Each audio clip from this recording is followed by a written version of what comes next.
un tema similar relacionado con esto en una campaña que estaba dando en Nueva York, y abrieron una sesión de preguntas que iba a ser de varias semanas, incluso de varios días.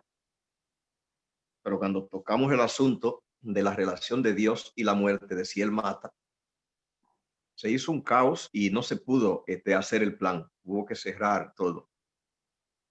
Y es la iglesia más grande de Manhattan, en Nueva York.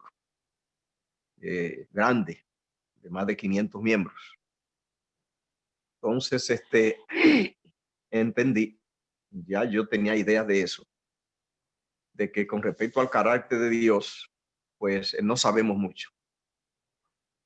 Aquí en la Biblia, por ejemplo, en 1 Corintios, capítulo 15, versículo 26, 27 y 56, dice, porque es preciso, hablando de Cristo, que Él reine hasta que haya puesto a sus enemigos por estrado de sus pies. Así que se ve que Él tiene una meta, dice que hasta que pueda poner a sus enemigos por estrado de sus pies.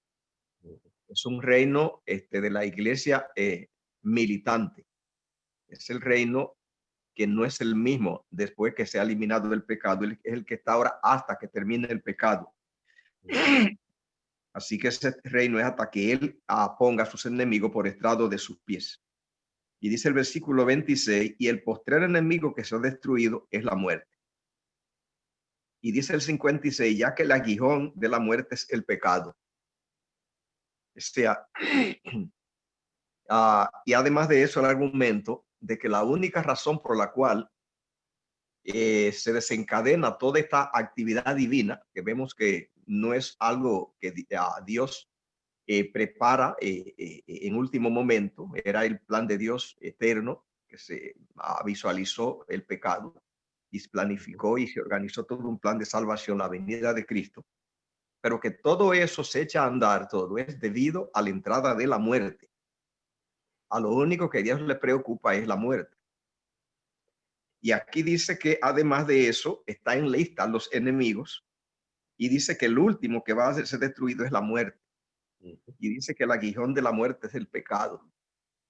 Entonces, con toda esta pieza, plantear que la muerte sea una herramienta divina, esto traería una buena confusión teológica, y no podemos esperar menos resultado del caos que hay en el mundo. Porque si vemos nosotros que en los gobiernos de la tierra ocurre que vienen emergencias nacionales y el gobierno tiene que tirar un plan de salvamento por un desastre, un problema de la economía y algo. Y uno puede preguntarse, pero el gobierno que ha envuelto todos sus recursos para salvar a la nación o salvar este problema, ¿será él el causante? Puede serlo, porque los hombres cometemos errores. Pero con Dios será lo mismo, de que Dios desencadene toda la herramienta del universo por causa de la entrada del pecado, y que podamos todavía plantearle si él es el causante. Esto traería una crisis teológica cósmica, como justamente la que hay, porque aquí está poniendo en la lista de los enemigos que Dios tiene que destruir, dice, y el último que destruye es la muerte. ¿Cómo puede ser la muerte el objeto que mueve todo y que es el que está en la meta, el blanco único que Dios se ha puesto? Cristo ha venido justo por eliminar la muerte y decir que la muerte sea de él. No podemos asustarnos del caos que eso produce, porque ese es el que tenemos ahora, esa confusión. Creer que toda la herramienta divina lanzada contra la muerte para poder salvar a la humanidad y eliminarla, quitarla y decir que es de él, claro que tiene que traer una gran confusión. Gracias, pastor. ¿Hay alguien más que tenga algún comentario o pregunta?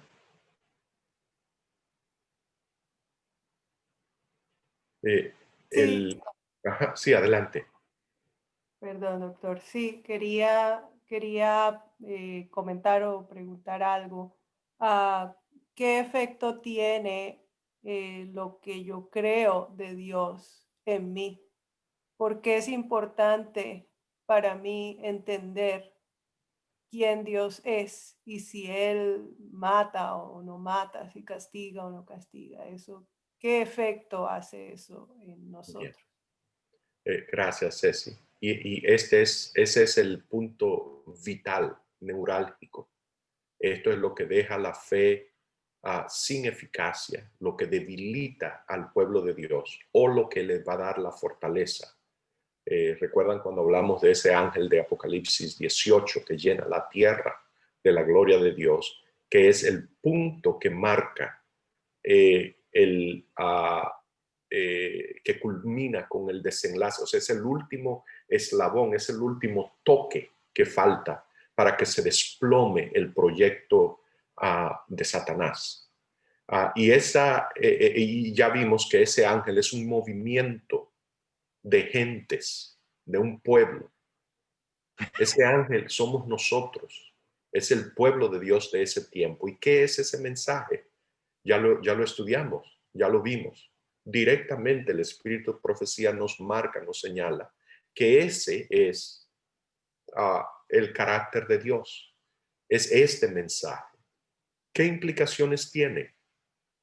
Es imposible, ya hemos visto, para nadie ser por encima del Dios en el que cree. El Dios que mata, el Dios que castiga, es un Dios falso. Dios, el Dios verdadero, no es así. Así que el primer problema es que el que cree en ese Dios tiene un Dios falso. Y sabemos que los dioses falsos no sirven para nada, no tienen poder, no sirven para nada, solo destruyen, no son nada. Que el proyecto de Dios, por eso es el primer mandamiento, es del cual se derivan todos los demás, como nos ha explicado el pastor Ureña. No tendrás dioses ajenos delante de mí. Dios está preocupado en que sus criaturas adoren al Dios verdadero, en espíritu y en verdad. La razón es que solo el Dios que es verdad, solo el Dios verdadero tiene poder para para ejecutar el proyecto de Dios, que es el de hacernos como Él es. Si tenemos un Dios falso, un Dios que mata, un Dios que castiga, un Dios que usa la fuerza, un Dios que reciba nuestro carácter, vivir en la casa de Dios y ser como Dios. Va a ser como el Dios falso en el que cree.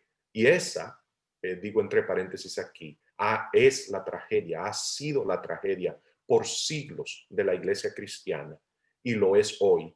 Y esa crisis simplemente se está recrudeciendo. Esto está ocurriendo delante de nuestros ojos hoy. Se está recrudeciendo hoy. Si no entendemos el carácter de Dios, no entendemos la ley de Dios. Si no entendemos la ley de Dios, el evangelio no sirve. Se vuelve una pila de trapos sucios que no sirve para nada. Porque el evangelio, que es el poder de Dios, yo lo voy a decir de esta manera. Para Adán y Eva, la elección que ellos tenían, la elección que hicieron, estuvo representada por este árbol del conocimiento. Ese árbol del conocimiento para nosotros hoy, esa segunda oportunidad de la que hablábamos la semana pasada, para nosotros hoy es el árbol de la cruz. El árbol de la cruz es el árbol de la ciencia del conocimiento. La pregunta es, ¿vamos a escoger la muerte por segunda vez? ¿Vamos a morir la segunda muerte? ¿Vamos a escoger la muerte por segunda vez? ¿O vamos a escoger, notemos cómo inmediatamente, o vamos a escoger a Jesús, la vida? Notemos que el evangelio es la solución a un problema el cual no hace sentido si pisoteamos la ley de Dios, que es lo mismo que pisotear su carácter. No hace sentido. Se vuelve la papilla ridícula que se ha convertido hoy el Evangelio. Así que la pregunta tuya, Ceci, es el corazón del poder de este mensaje. Es que si no tenemos al Dios verdadero, no tenemos nada. No tenemos ni Dios, ni tenemos Cristo, ni tenemos Evangelio, no tenemos nada. Y que cuando tenemos al Dios verdadero, no hay poder sobre la faz de la tierra que pueda detenernos. Que lo que la iglesia necesita hoy para hacer su misión, cumplir su misión profética, es esto. Esto es lo que llena la tierra de la gloria de Dios.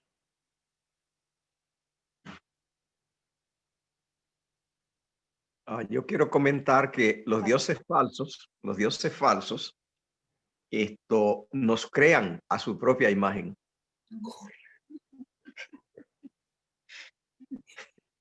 Sí, así es. Así es. No sé si hay alguna otra pregunta o comentario.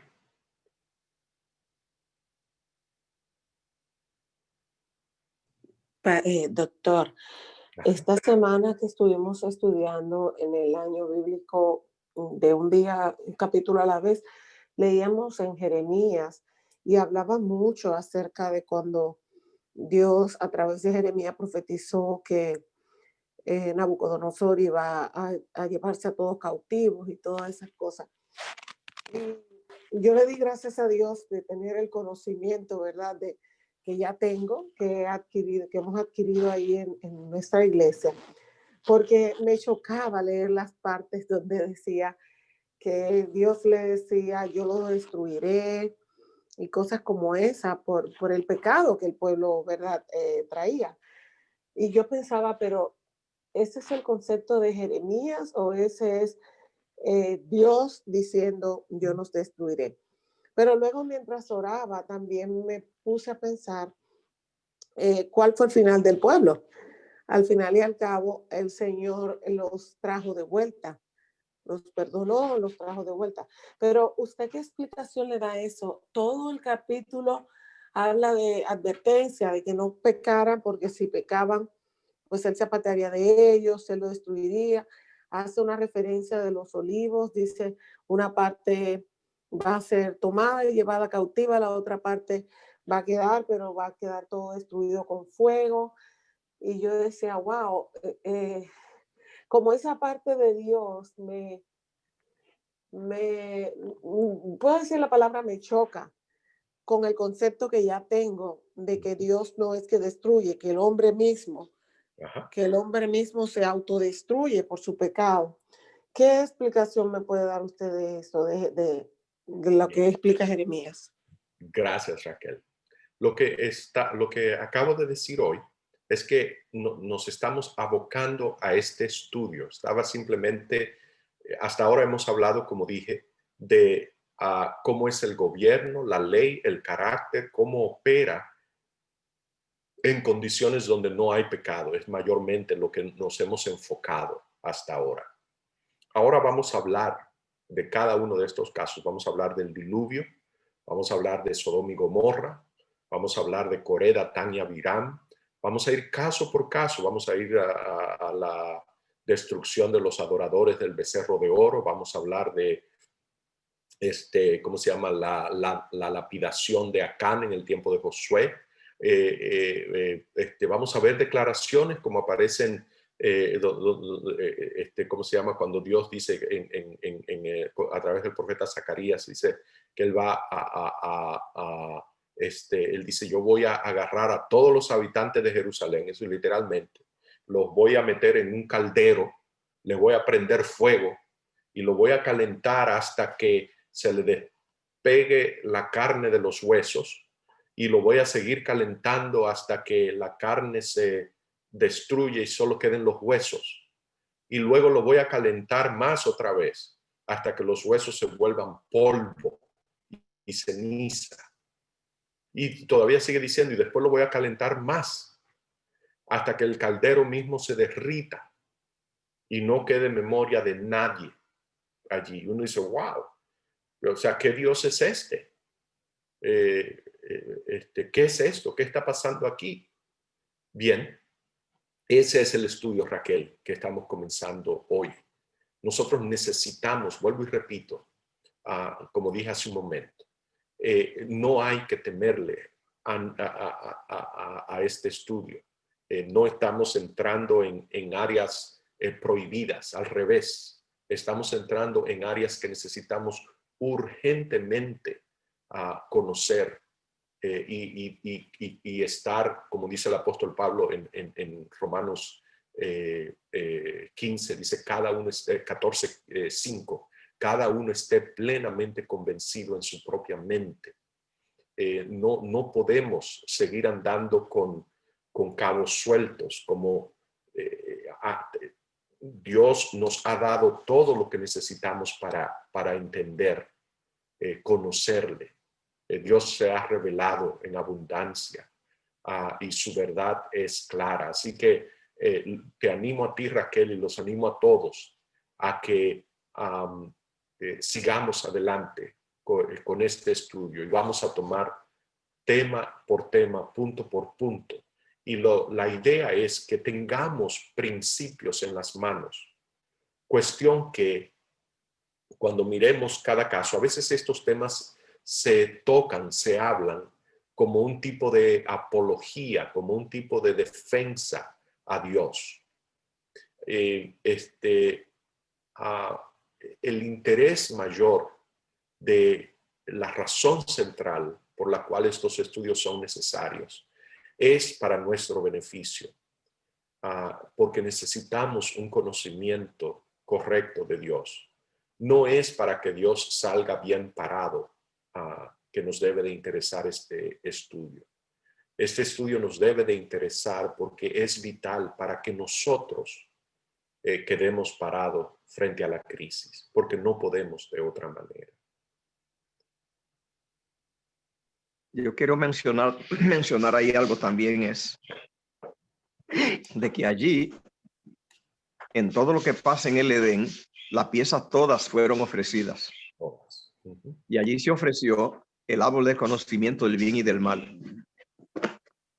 Que Eva le llamó el árbol para alcanzar la sabiduría. Dice que vio que el árbol era bueno para alcanzar la sabiduría, es el mismo. Eva no le añadió nada nuevo. Le dio el nombre correcto. Entonces hay que saber eso, que el árbol del conocimiento del bien y del mal y el árbol para alcanzar la sabiduría es el mismo. Y no podemos trabajar el proyecto divino sin ese árbol. Y una vez que Dios actúe y ataque y coge el garrote y él penalice, él pisotea ese árbol. Porque ese árbol es el que le da a Dios la herramienta de declarar a Adán y Eva adultos. Es lo mismo que pasa con los médicos. Que los médicos no le permiten, si no se gradúan y pasan todos los exámenes y el gobierno tenga una evaluación, no le permiten ejercer su carrera. Pero una vez que ya se graduaron de todo, ya se lo permiten. Si ellos cometen errores, es un problema de ellos y hay detalles legales. Pero el gobierno no le prohíbe que ellos ejerzan su carrera, ya tienen libertad y corre por ellos si cometen anomalías. Y pasa con todo, pasa con el que maneja, la escuela le da también una licencia y ya la escuela no es responsable si él allá cruza luces o choca con alguien, sino que hay un reglamento. Entonces ya esa preparación es la libertad y el árbol de la sabiduría, del conocimiento y del mal es la universidad que Dios le dio a Adán y Eva, explicándole cómo funciona el universo y luego el árbol les da licencia para que se vayan. Por lo tanto, ahora ya ese árbol ya libra a Dios, lo deja libre, lo deja sin cosas de que se lo culpe a él, de que él actúa, cobra, ataca a la gente que se porte mal y que el mal venga de parte de él, porque ese árbol le dio licencia a ellos. Ellos son ahora los que van a manejar su vida, y lo que pase pasó por causa de ellos. Ya el árbol libra a Dios de tener que esto se lo culpe de que él, al que se porta mal, él vaya porque sea la libertad no permite que eso ocurra. Yo animo a Raquel y a todos. Hoy a mí me toca predicar. El tema de hoy vamos a hablar exactamente, vamos a iniciar exactamente este estudio. Aló, doctor, buenos días. Buenos días, Cristina. Saludos a todos, un feliz sábado y feliz semana. O sea que lo que usted, gracias a Dios que lo encontré yo en mi camino, espero que los demás tengan la misma opinión.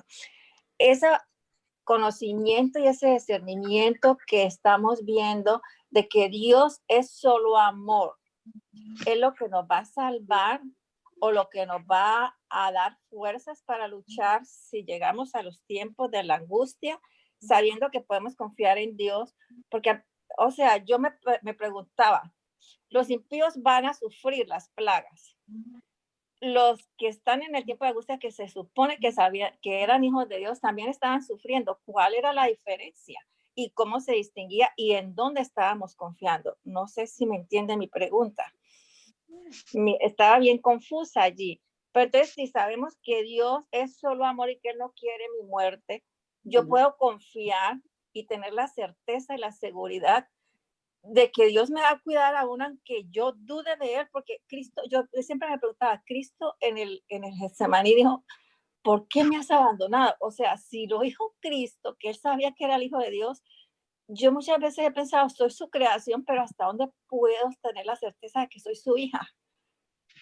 Y me enlagunaba allí. ¿Cómo Bien. puedo? O sea, eso es lo que nos va a diferenciar en el tiempo de angustia, en el tiempo de que ya hasta aquí llegamos, o cómo va a ser eso. Sí. Hay varios aspectos aquí. Este es el primero. Es solo el Dios verdadero tiene poder para transformar solo la ley, para transformar al que cree en ese Dios verdadero, para hacerlo como Él es, para cambiar su carácter al de Él. Todos los demás su carácter se llega a formar de acuerdo al Dios en el que creen. Todo el mundo es como el Dios en el que cree. El Dios verdadero produce un carácter igual al del Dios verdadero. Todo Dios falso produce un carácter igual a ese. La crisis final de la que usted está hablando, Alcira, la podemos mirar, se ha comparado correctamente con aquellos grandes hornos calientes por el cual se pasan metales. El que no tiene el carácter verdadero, el que no es el artículo genuino, no va a salir airoso de ese horno. Así que ahí tenemos el primer elemento de por qué es vital. La segunda cosa que tenemos que entender es esto, es que la ley ha sido dada. La ley tiene un propósito, lo podríamos mirar como de poner linderos o límites. Todo el que opera dentro de esos límites es liberado de los resultados que le ocurren a los que están de aquel lado. En otras palabras, la ley está hecha, está diseñada para protegernos de los poderes inherentes, potencialmente destructivos, que están presentes en el orden creado. Si operamos dentro de la ley, como decíamos la vez pasada, entonces ninguna de esas plagas van a caer sobre ellos. porque es la ley lo que te produce esa protección. O para decirlo más correctamente, el que opera fuera de la ley queda sin protección. O sea, está operando en un campo donde él se ha desvestido, se ha descubierto de la ley. Esas son las plagas que caen. Lo podemos ver hoy en el medio ambiente. La destrucción y los cataclismos y catástrofes que los científicos se la pasan advirtiéndonos y que son inminentes, todos son el producto y el resultado de operar fuera de las protecciones de la ley. Dios dice cómo. Usamos el ejemplo de armas nucleares la semana pasada. El poder del átomo, el poder de los electrones, el poder de las partículas subatómicas es un poder asombroso y espantoso. Pero es un poder que es indispensable, sin el cual la vida misma no es posible. La ley está hecha para que el hombre que se le entregó señorío de todos esos poderes, recordemos Génesis 2, Dios le entregó señorío sobre todos esos poderes y le dijo, mira, úsalos de esta forma. Ese úsalos de esta forma es la ley. Así que mientras lo uses de esta forma, están allí, te van a ser de una bendición inimaginable. Vas a alcanzar, desarrollar un potencial tremendo. Pero te advierto que si lo usas fuera, vas a morir. Ese es el conocimiento que Adán y Eva tienen. Vas a morir. El engaño de la serpiente es, no vas a morir, no te va a pasar nada por violar la ley. Tú te puedes deshabitar de la protección de la ley, tú te puedes salir de la frontera o del límite y nada te va a pasar. De hecho, solo te pasaría algo si Dios viene y te castiga. Pero por violar la ley no le pasa nada a nadie. Esa es la teoría satánica, ese es el corazón del ataque de Satanás a la ley. Que no te pasa nada por violar la ley, excepto que Dios venga y te castigue. Si no fuera porque Dios viene y te castiga, a ti no te pasa nada por violar la ley. Esa es la tesis de Satanás y ha convencido al mundo entero, incluyendo a los teólogos cristianos. Esa es la teología prevaleciente. Tenemos que ver que este ataque está allí en Génesis 3.